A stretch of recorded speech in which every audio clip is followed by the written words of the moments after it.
महिला आरक्षण विधेयक आया था,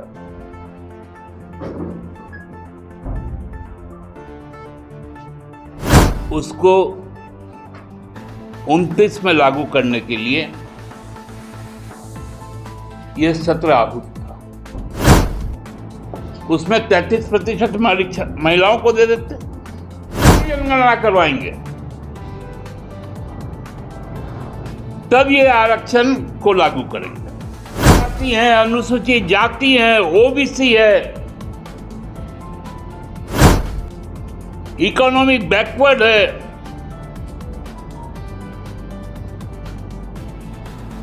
तो फिर आप कैसे उनके बीच में बंटवारा होगा सीटों का? हम लोग तो सबसे पहले चाहते हैं कि जनसंख्या जनगणना हो।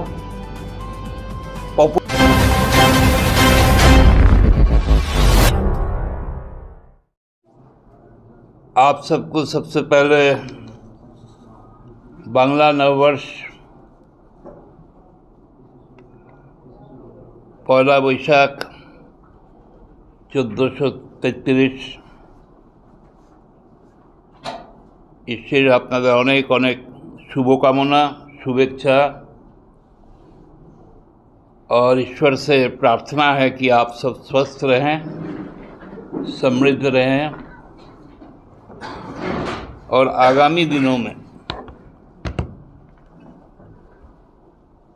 और भी आप उन्नति के रास्ते में आगे बढ़ें, विश्व शांति हो, यही हम सबकी कामना है। हमारा जो बजट सत्र बीता 19वीं लोकसभा का, उसका एक एक्सटेंडेड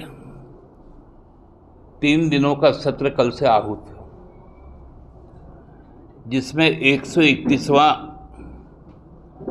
संविधान संशोधन आने जा रहा है। बात आई कि दिसंबर 23 में जो महिला आरक्षण विधेयक आया था,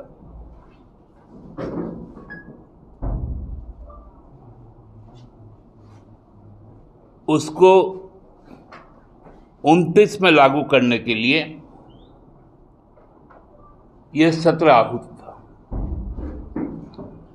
क्योंकि दिसंबर 23 में ही संविधान संशोधन करके इसका प्रावधान कर दिया गया था। पुनः एक और संविधान संशोधन का विधेयक आना, ये भयंकर साजिश का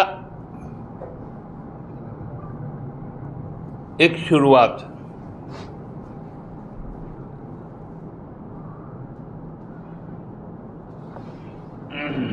दिसंबर 23 में जब संसद में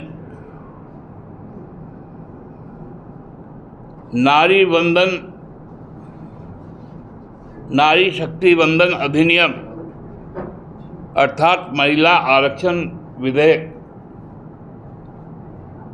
जो 33% आरक्षण की बात कही गई थी, उस वक्त हम विपक्ष में थे, आज भी हम विपक्ष में, मगर विपक्ष सत्ता में नहीं, लेकिन विधेयक के पक्ष में थे। हम लोगों ने कहा था कि इसको 29 तक आप क्यों ले जाना चाहते हैं? ये 24 में ही जब चुनाव हो रहा था तो आप लागू कर देते, मैंडेटरी हो जाता। हर राजनीतिक दल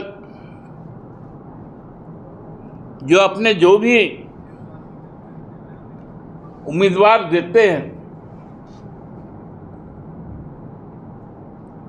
उसमें 33% महिलाओं को दे देते,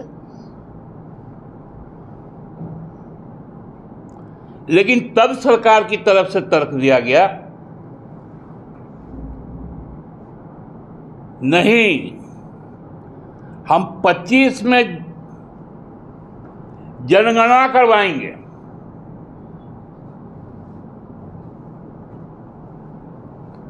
और 24 के चुनाव में और चुनाव के बाद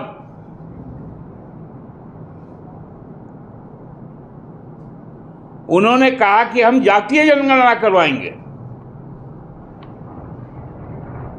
तब ये आरक्षण को लागू करेंगे। बड़ी अच्छी बात है। हमने कहा कि हम तो चाहते ही थे कि जातीय जनगणना हो,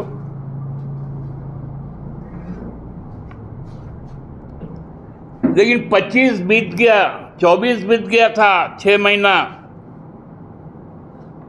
25 का 12 महीना बीत गया, 26 का 1/3 महीना बीत गया। कहीं से भी जनसंख्या, जो सेंसस होता है, जनगणना, इसकी बात आई क्या? तो फिर ये आरक्षण आप लागू कैसे करेंगे? करना आपको है कि आपको परिसीमन करना है।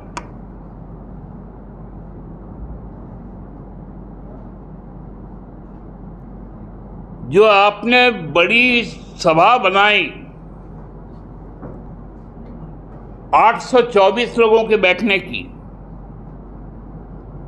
उसको आपको भरना है। ये साजिश है परिसीमन। महिला आरक्षण तो गौण है।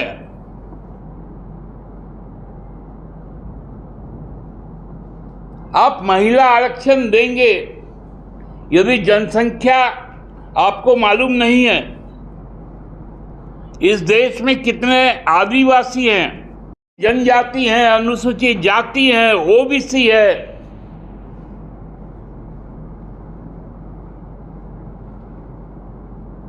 इकोनॉमिक बैकवर्ड है,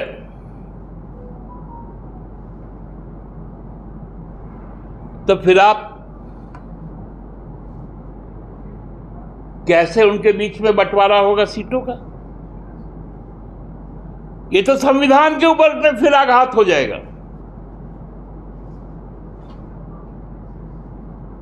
इसमें प्रादेशिक संतुलन बिगड़ जाएगा।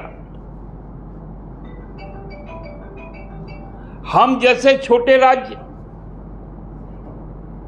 दक्षिण जैसे राज्य जहां जनसंख्या नियंत्रित की गई, उसको तो आप डिप्राइव कर रहे हैं उनके अधिकार से। उनके लोक प्रतिनिधित्व को आप नकारने जा रहे हैं, क्योंकि आपका वहां राजनीतिक वजूद नहीं है।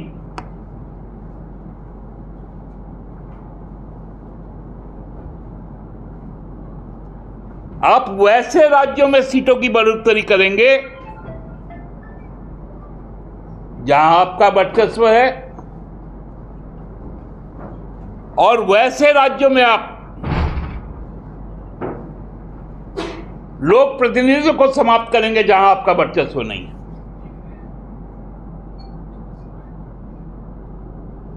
ये एक राजनीतिक साजिश है जिसको संवैधानिक ढांचा पहनाया जा रहा है।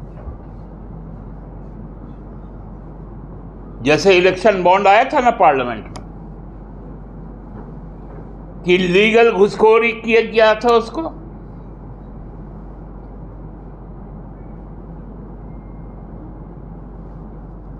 दाम दो काम लो, गलत काम करो पैसे दे दो, नहीं तो ईडी भेज देंगे, सीबीआई भेज देंगे। वही साजिश इसमें होने जा रही है।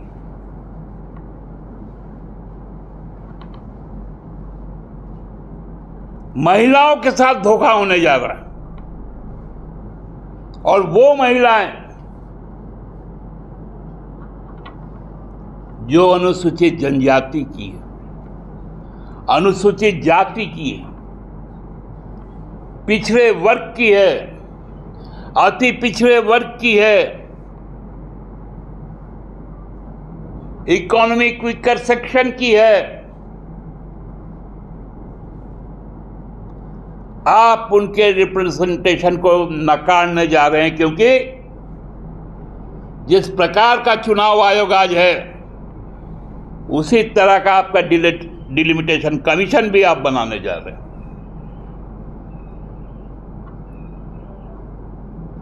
आप एक एक बूथ मार्क करेंगे कि इस बूथ से हमारा वोट नहीं है, उस बूथ को आप बांट देंगे, कई टुकड़ों में बांट देंगे, गांव को बांट देंगे, टोले को बांट देंगे, मोहल्ले को बांट देंगे, जिलों को बांट देंगे। ये खतरनाक साजिश कल परसों नरसों पार्लियामेंट में होने जा रहा है। ये झूठा और फरेब, भाई सामने तो मई से मानसून सत्र आने वाला है। एक महिला मुख्यमंत्री से आप पश्चिम बंगाल में शक नहीं रहे तो महिला ट्रम्प कार्ड खेलने जा रहे हैं। महिलाओं के प्रति क्या सोच है इस सरकार की? पश्चिम बंगाल को अपने शासनकाल में पहला मुख्य सचिव महिला मिला था। ये ज्ञानेश जी ने वो महिला मुख्य सचिव को भी उसके पद से हटाया। ये है ज्ञानेश जी और मोदी जी की सच्चाई, अमित शाह जी की सच्चाई। फिर भी बंगाल में हम लोग दिखाएंगे, हमारे नेता जा रहे बंगाल, हेमंत बाबू जा रहे बंगाल।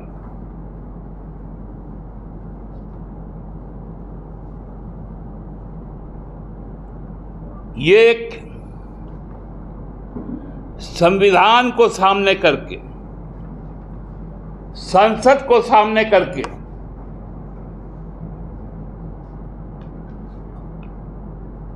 अपने बहुमत को सामने करके ये लोकतंत्र की हत्या करना चाहते हैं। और मैं आज विशेष करके आह्वान करना चाहता हूं, यदि चंद्रबाबू नायडू जी यदि ईमानदार हैं आंध्र के प्रति, तो आंध्र के साथ जो वंचना होने जा रहा है, तत्काल आप समर्थन वापस लीजिए।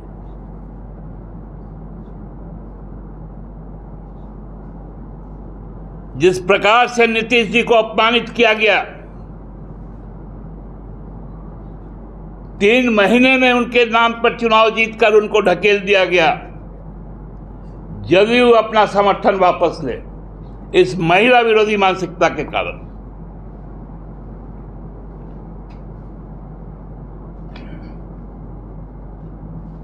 और तब सरकार इस बिल को पास करके दिखाए,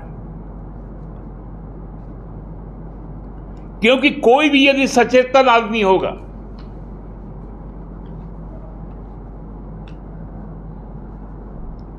कोई भी राज्य यदि सचेतन होगा, कोई भी नागरिक यदि सचेतन होगा, तो कल से होने वाले अधिवेशन का वो निंदा करेगा। और केवल तो अब हम लोग अपने विदेश नीति के कारण आज अपमानित है पूरे दुनिया में, अब अंतर्देशीय राजनीति में भी जो हम दम भरते थे पूरे दुनिया में कि सबसे बड़ी लोकतंत्र है, सबसे बड़ा और मजबूत लोकतंत्र है, वो लोकतंत्र भी अब समाप्त होने जा रहा है। इसीलिए महिलाओं को सामने करके जो संविधान के साथ छेड़छाड़ होने जा रही है, लोकतंत्र को समाप्त करने का एक स्पष्ट खाका तैयार किया जा रहा है, उसका हम विरोध करते हैं। धन्यवाद। तो विरोध का क्या रहेगा स्वरूप? मतलब कि हम लोग तो सबसे पहले चाहते हैं कि जनसंख्या जनगणना हो, पॉपुलेशन सेंसस हो, जिसमें जातीय जनगणना हो, तब जाके पॉलिसी बनो। कई रास्ते हैं, संसद के अंदर में भी हम इसके खिलाफ रहेंगे, सड़क पर भी रहेंगे, हेमंत जी कब से जा रहे हैं प्रचार करने? हेमंत जी संभवतः 18, 19, 20 को बंगाल में गए। मैडम में जाएंगे। अब जहाँ जहाँ जिसकी उपयोगिता है पूरी सूची आ जाएगी आज।